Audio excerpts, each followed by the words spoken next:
خلافت قائم کرنا یہ ہمارا فرض.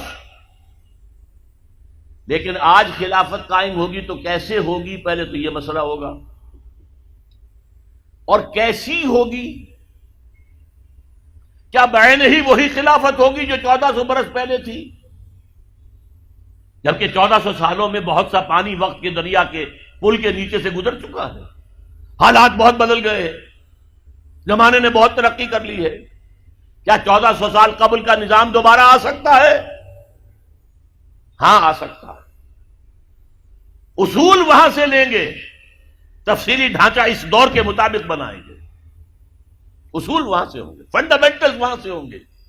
اس لیے ہم فنڈامنٹلسٹ ہیں. امریکہ کان کھول کر سن لے، ہمارا دعویٰ ہے کہ ہم فنڈامنٹلسٹ ہیں. ہم اسلام کے اصولوں کو چھوڑ کر کہاں جائیں؟ تفاصیل میں، فروعات میں ہمارے اختلاف ہو سکتے ہیں، لیکن فنڈامنٹل آف اسلام اس میں ہمارا اتفاق ہے. تاریخی واقعہ آپ کو بتا رہا ہوں. جب مولانا شبیر احمد عثمانی رحمۃ اللہ علیہ کی مدد سے اور تحریک شروع کی تھی اصل میں مولانا سید ابو العلا مودودی نے کہ اسلام کے نام پر ملک لیا گیا، اس کا دستور اسلامی ہونا چاہیے. مطالبہ نظام اسلامی 1948 میں اپریل میں اس وقت گورنمنٹ کالج لاہور کا سیکنڈ ایئر کا طالب علم تھا. میں نے وہ تقریر خود ان کی زبان سے سنی. خالصہ ہائی اسکول کا میدان تھا، اس میں جلسہ تھا. اس وقت تک چونکہ مولانا مودودی سیاسی آدمی شمار نہیں ہوتے تھے، مذہبی آدمی تھے، دینی آدمی تھے، لہذا سب نے ان کا ساتھ دیا. مسلم لیگیوں نے ساتھ دیا، ڈاکٹر عمر حیات ملک، پھر مولانا شبیر احمد عثمانی رحمۃ اللہ علیہ. قرارداد مقاصد پاس ہو گئی، مان لیا ہمارا حاکم اللہ ہے. ان الحکم الا للہ، اللہ کے سوا کسی کے لیے حاکمیت نہیں ہے. یہ لکھا ہوا ہے آپ کے دستور میں. جو اختیارات ہمارے پاس ہے وہ تو اصل میں ایک سیکریٹ ٹرسٹ ہے، ایک نہایت مقدس امانت ہمارے پاس ہے. لیکن یہ اختیار استعمال ہوگا کتاب و سنت کی حدود کے اندر، باہر نہیں جا سکتے ہم. یہ سارے کام ہوئے تو بہت سے لوگ کھڑے ہو گئے، کس کا اسلام لاؤ گے؟ شیعوں کا لاؤ گے یا سنیوں کا لاؤ گے؟ دیوبندیوں کا لاؤ گے یا بریلویوں کا لاؤ گے؟ حنفیوں کا لاؤ گے یا اہل حدیثوں کا لاؤ گے؟ بتاؤ تو صحیح. آپ ہی کے شہر کے ایک صاحب تھے، ایک بروہی، اللہ ان کی خطاؤں کے معاف کرے. انہوں نے کہا تھا جو شخص ثابت کر دے کہ قرآن میں کوئی اسلامی دستور ہے میں اسے 1000 روپیہ انعام دوں گا. اور یہ 1000 روپیہ آج کا نہیں ہے، یہ میں بات کر رہا ہوں سن 48 کی. اس وقت 1000 روپے کس کی معنی کیا ہوتے تھے؟ 10 لاکھ سے کم تو نہیں تھا. لیکن اس وقت کیا کیا؟ علماء نے چیلنج قبول کیا. تمام فرقوں اور تمام مسالک کے مذہبی ان کے نمائندہ چوٹی کی قیادت جمع ہو گئی کراچی کے اندر، 31 علماء، اور انہوں نے 22 نکات متفق علیہ مرتب کر کے دے دیے. ہم اس پر مطمئن ہیں، متفق ہیں، شیعہ بھی، سنی بھی، اہل حدیث بھی، بریلوی بھی، دیوبندی بھی، جماعت اسلامی بھی، سب کے دستخط موجود ہیں، ہم سب اس پر متحد ہیں. بناؤ ان اصولوں کے مطابق دستور. تبھی تو اللہ کے فضل سے سن 56 کا دستور تیار ہو گیا تھا. چودھری محمد علی نے بڑی محنتیں کی تھی، اللہ تعالیٰ ان کے قبر میں نور پیدا کر دے. لیکن امریکہ کو، کفر کو پسند ہو سکتا تھا کہ یہاں پہ ایک اسلامی نظام قائم ہو جائے. یہ بیچارے افغانوں نے سوائے چند سزاؤں کے اور تو کچھ اسلام ابھی نافذ نہیں کیا تھا. بغیر برقعے کی عورت سڑک پر نہیں آئے گی، گھر میں رہے. باہر آئے تو برقع لے.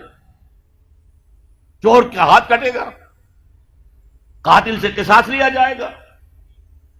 میدان میں لے آئے، اسٹیڈیم میں لے آئے، یہ قاتل ہے اور اس نے قتل کیا تھا خنجر بھونک کر سینے کے اندر. اب اس کا وارث کوئی نہیں ہے، صرف بیوی ہے. بیوی کے ہاتھ میں خنجر دے دیا گیا، گھونپو اس کے سینے کے اندر. جب یہ قصاص شروع ہوا تو اب کسی کے اندر جرأت تھی کسی کو قتل کرنے کی. لہذا وہ اسلام کی کچھ نہ کچھ جو برکتیں ہیں وہ ظاہر ہو گئی اور امریکہ کھل گیا. اس کو کھل گئی یہ شے کہ اگر یہ نظام کہیں دنیا میں آ گیا تو ہمارا نظام کہاں رہ جائے گا. اس کا سب سے بڑا ثبوت کیا ہے؟ ڈاکٹر جاوید اقبال ماڈرنسٹ ہیں آج کی امریکن اصطلاح کے تحت، سیکولر مزاج کے آدمی ہیں علامہ اقبال کے بیٹے، لیکن وہ بھی جب گئے تھے طالبان کے دور حکومت میں 10 دن گزار کر آئے کابل میں، اور آ کر کہا مولانا سمیع اللہ صاحب کا جو سمیع الحق صاحب کا مدرسہ ہے کوڑا خٹک میں، وہاں تقریر کی کہ جو حالات میں آج دیکھ کر آیا ہوں کابل میں، اگر چند اور مسلمان ملکوں میں وہ حالات پیدا ہو جائیں تو ساری دنیا اسلام لے آئے گی۔ یہ قول ہے ڈاکٹر جاوید اقبال پسر علامہ اقبال کا۔ بہرحال وہ نظام قائم کرنا ہمارے ذمے ہے، ہمارا فرض ہے، اس کے بغیر ہماری زندگی، اگر ہم اس کے لیے جد و جہد نہیں کر رہے تو زندگی حرام ہے، زندگی ناجائز ہے، زندہ رہنا کفر ہے۔ ہاں اگر جد و جہد کریں، جو میرے لیے ممکن ہے میں کر جاؤں، جو آپ کے لیے ممکن ہے وہ آپ کریں، تو پھر اللہ تعالیٰ معاف کرے گا۔ اے اللہ ہم نے اس نظام کو زیدن قبول نہیں کیا، we never reconciled with it۔ اے اللہ ہم نے تن من دھن لگایا تھا، اے اللہ میں نے جائیداد نہیں بنائی، اے اللہ میں نے کچھ اپنی اولاد کے لیے نہیں چھوڑا، کوئی ترکہ نہیں چھوڑا، کچھ نہیں، اے اللہ میں نے اپنا وقت لگایا ہے۔ میں آپ سے کہہ سکتا ہوں یہ کوئی فخر کی بات نہیں ہے، 40 برس کی عمر کے بعد حضور نے کوئی کاروبار دنیاوی نہیں کیا، یہ معلوم ہے آپ کو؟ بہت بڑے تاجر تھے، ایکسپورٹ امپورٹ کا بزنس، شام قافلہ لے کر جا رہے ہیں، وہاں سے قافلہ لے کر آ رہے ہیں، یمن قافلہ لے کر جا رہے ہیں، یمن سے واپس آ رہے ہیں، الخبر کے علاقے کے اندر لگتا تھا بہت بڑا تجارتی میلہ، وہاں جا رہے ہیں، واپس آ رہے ہیں۔ لیکن جب حکم آ گیا یا ایھا المدثر قم فانذر وربک فکبر، اے لحاف میں لپٹ کر لیٹنے والے صلی اللہ علیہ وسلم اب کھڑے ہو جاؤ، کمر کس لو، لوگوں کو خبردار کرو کہ مرنے کے بعد دوبارہ تمہیں زندہ کیا جائے گا، پھر تم سے حساب لیا جائے گا۔ فیما کنتم، کن حالات میں زندگی گزار رہے تھے جناب آپ؟ کیا اسلام کا غلبہ تھا؟ نہیں ہے اللہ، اسلام غالب تو نہیں، تم کوشش کر رہے تھے غالب کرنے کی، سوائے شرمندگی کے اور کیا ہاتھ آئے گا؟ اللہ تعالیٰ کی حجت تو قائم ہو جائے گی۔ میرے نبی کی ہڈیاں ٹوٹیں، میرے نبی کے دانت شہید ہوئے، میرے نبی کا جسم لہو لہان ہوا، میرے نبی کے چہرے کے اوپر تلوار کا وار پڑا جس سے 2 دندان آپ کے شہید ہوئے، اور خود جو پیدا ہوا تھا اس کی 2 کڑیاں گھس گئی رخسار مبارک کی اس ہڈی کے اندر۔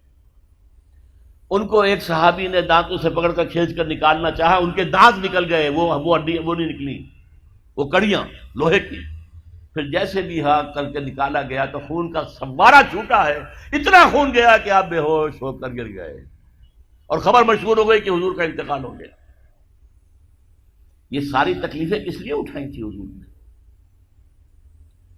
کیا حضور کو اچھا نہیں لگتا تھا کہ اچھا بھلا گھر ہو، کھلی فضا ہو، اچھا خوبصورت ماحول ہو، بچے ہوں اور ہر طرح کی آسائشیں ہوں؟ کس کو پسند نہیں؟ یہ صحابہ کرام کیا کر رہے تھے؟ فاقے کر رہے ہیں، فاقے پر فاقہ کر رہے ہیں۔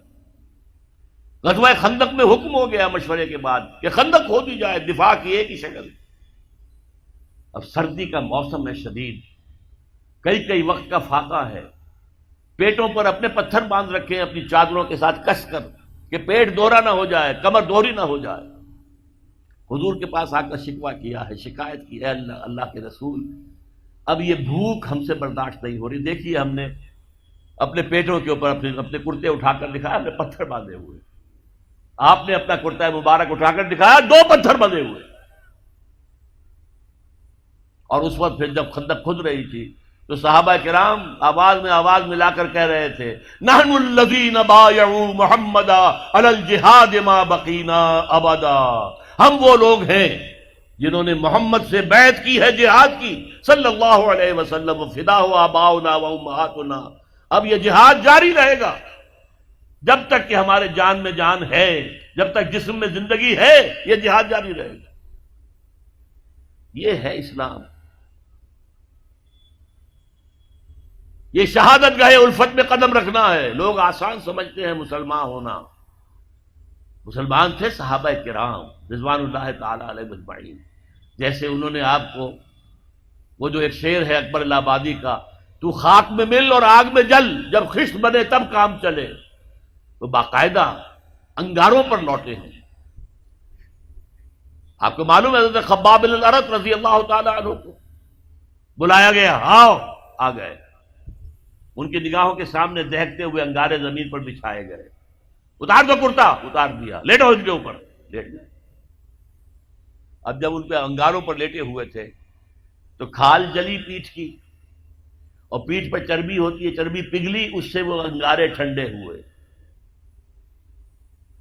وہ ہاتھ نہیں اٹھایا انہوں نے، کیونکہ حضور کا حکم تھا، نو ریٹیلیشن، کوئی جوابی کارروائی مت کرو. جو ستم آتا ہے جھیلو، جو ظلم ہوتا ہے برداشت کرو، جو تکلیف آتی ہے جھیلو اور برداشت کرو. لہذا اگر ایک آدمی سمجھے کہ مجھے تو یہ زندہ کباب بنا دیں گے تو اجازت ہو تو 2-4 کو مار کر مرے گا، ایسے نہیں مرے گا. بلی بھی آپ پر جھپٹ پڑے گی، کیا اس کی جان ہے؟ 1 کلو کی ہوگی، 1.5 کی ہوگی. لیکن اگر آپ کارنر کر دیں اسے نظر آئے کہ اب میرے پاس کوئی راستہ نہیں ہے، کوئی اسکیپ نہیں ہے، وہ آپ پر حملہ آور ہوگی اور آنکھ پر آئے گی، سیدھی آنکھ نکالنے کی کوشش کرے گی پنجے سے. لیکن حضور کا حکم کیا تھا؟ کفو ایدیکم، اپنے ہاتھ بندھے رکھو. No retaliation whatsoever, even in self defence. یہ ساری جد و جہد، یہ ساری محنت محمد رسول اللہ والذین معہ اشداء علی الکفار رحماء بینہم تراہم رکعا سجدا یبتغون فضلا من اللہ ورضوانا. اب ان کو پھر اللہ تعالیٰ نے جو اجر و ثواب دیا ہے اس کا ہمیں اندازہ ہو ہی نہیں سکتا. هي الحلقات تحفظني بآيات من القرآن، هي الحلقات تملأني بحب المصطفى العدنان، هي الحلقات تحفظني